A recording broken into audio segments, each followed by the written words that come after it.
Hello everyone, NerdGasm here. Today, I wanted to review X-Men 2, Clone Wars, on the Sega Genesis, the sequel to the original game, titled simply X-Men, I reviewed last month. X-Men 2 is simply incredible, there's no other way to put it. Everything that made the first X-Men game so awesome, the Clone Wars just dialed up to 11, made it even bigger and better. X-Men 1 was no slouch in the graphics department, the visuals looked great, but X2 was even more vibrant and jaw-dropping than the original. The game makes it feel like the comic books of the 1990s have truly come to life, right before your eyes. The backgrounds are stunning, the level design and layout is so creative, even some of the 3D effects and areas look amazing for the time. The Clone Wars allowed you to play as even more X-Men this time around. Not only do you have Cyclops, Wolverine, Gambit, and Nightcrawler returning from the first game, but we've got new additions, like Beast, Psylocke, and even the leader of the Brotherhood of Mutants himself, Magneto, who you unlock after beating in the Avalon stage. He has the power to levitate, shoot magnetic energy blasts, and even energy bombs that explode.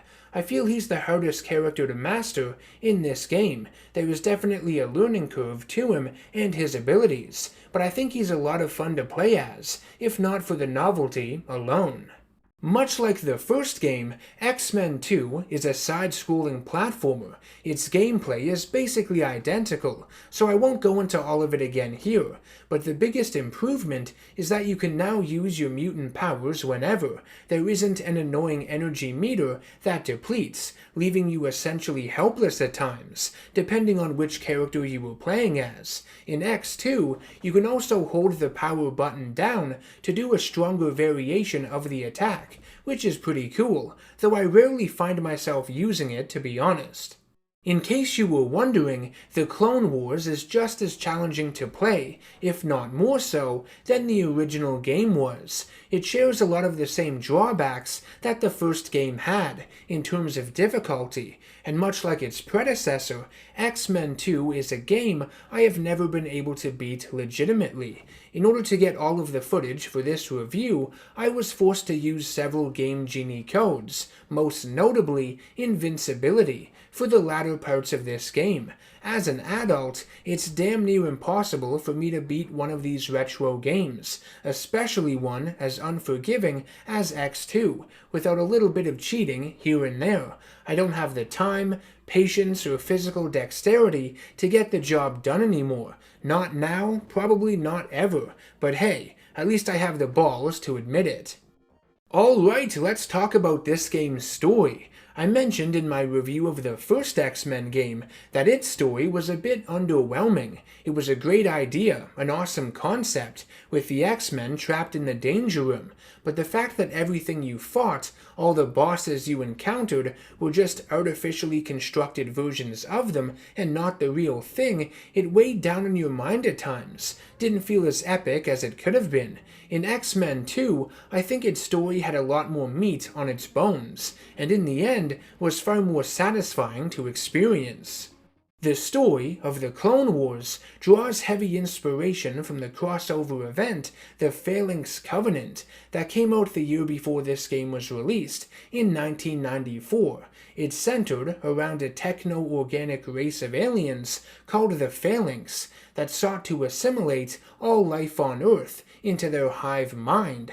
X-Men 2 is essentially a follow-up to that story, as Cerebro detects that the Phalanx have returned to take control of the planet once again. Level 1 has the X-Men go to a Sentinel factory that has been infected with the Phalanx virus. The heroes end up facing off with the Sentinel Corps, which results in the destruction of the facility. The Phalanx virus survives, however, and spreads to the space station of Avalon, Magneto's third and much larger version of Asteroid M. It's here where you battle his minion, Exodus, and of course, Magneto himself. After being defeated, Magneto allies with the X-Men to stop the Phalanx from conquering the Earth. Level 3 takes place among some ancient ruins, revealed to be the Fortress of Apocalypse, probably my favorite stage in the game. I just love the visuals, the Egyptian pyramid, and tomb-like corridors and everything. The X-Men had traced the Phalanx virus to these ruins, and Apocalypse had been helping spread the virus, because, well, it's in his name. The beings of Earth are of little consequence to him, especially if he views them as weak and inferior. It's survival of the fittest after all. Anyways, after dealing with Apocalypse, you then make your way to the Savage Land and take on the Phalanx clone of Brainchild.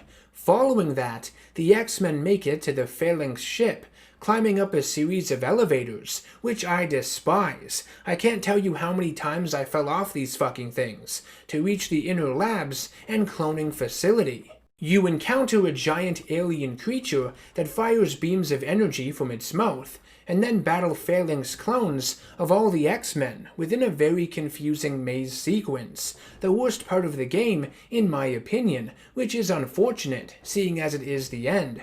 Once the X-Men clones are defeated, the cloning factory is destroyed, and the Phalanx retreat from the Earth. Now, I know what you're thinking. Didn't the first game involve the X-Men stopping a virus too? Yeah, but that was a computer virus that just infected the Danger Room. The one in this game threatens the entire population of the Earth, mutant and human lives alike. It forces the X-Men to team up with their greatest enemy to stop it. The story in this game is far more effective than the one in the original, in my opinion. The stakes are much higher. It feels far more epic in scale.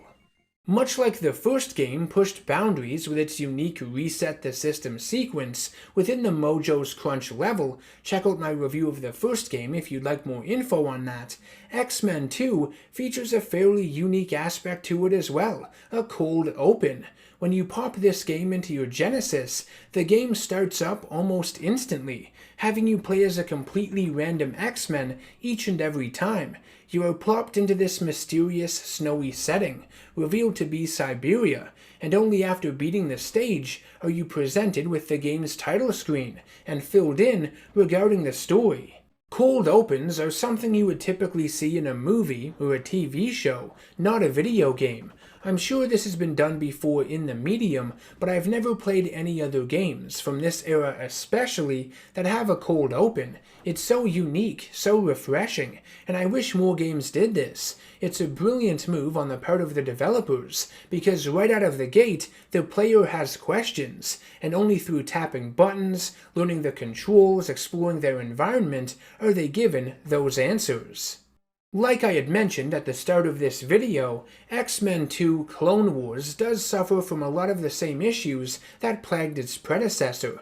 Despite being a blast to play, the game is a hard son of a bitch. I would say it's more challenging than the first game was, and the main reason for that, I think, is that it's much longer. Some of the levels in this game are massive. They feel like multiple ones stuck together, and honestly, it can get a bit exhausting by the end. That final sequence, destroying all the Phalanx X-Men clones in that maze, it just gets a bit tiresome and dull. I hate to say it. Now mind you, I have only been able to beat about 65% of this game without any cheat codes, but the thought of doing it all legit, dying multiple times and using up continues, extending how long it would take me to beat this game, I don't think I'd have it in me. There aren't even any codes for stage selection or anything. It all has to be done in a single sitting. The game can be played cooperative, so that might be an option to help break up the monotony of everything, but unfortunately, I wasn't able to do so when I recorded, and besides, I don't know how much easier this game would actually be in two-player anyways. Sharing the screen with someone else might be a bit distracting. X-Men 2 Clone Wars does have some flaws, but I still really enjoy playing it, even if it kicks my ass. I do prefer it over the original Genesis title, due to the improvements made to its gameplay, graphics, and story, which felt far more epic this time around. If you haven't played it before, I would recommend you give it a try, but make sure to have some cheats at the ready. You will probably need them. This has been NerdGasm. I want to thank you very much for watching this video, and I hope you enjoyed it. If so, please subscribe to be notified of all the future content I release on the channel, and share the video to anyone you know who might enjoy it. I will see you all in the next one. Take care and stay nerdy.